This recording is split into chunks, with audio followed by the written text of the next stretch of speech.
Kesufian di Aceh ini.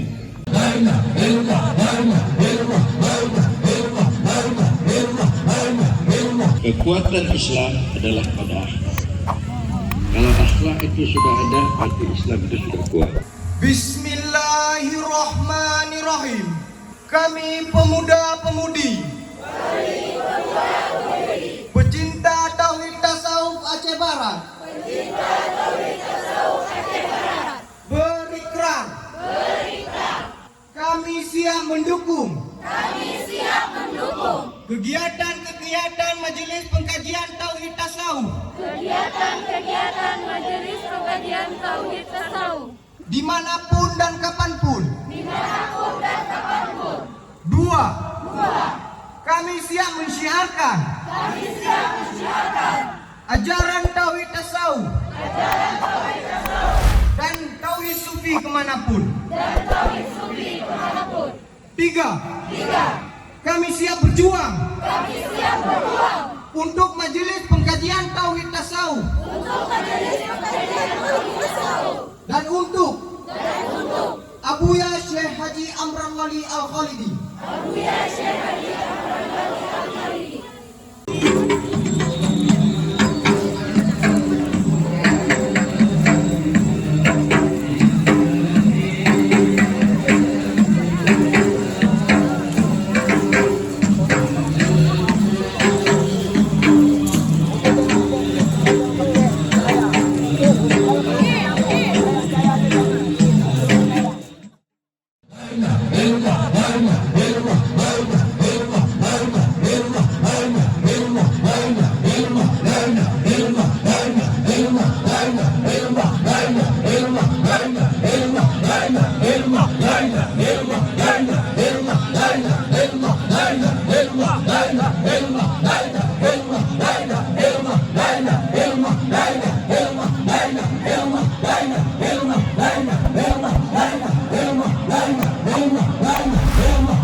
ilaha illallah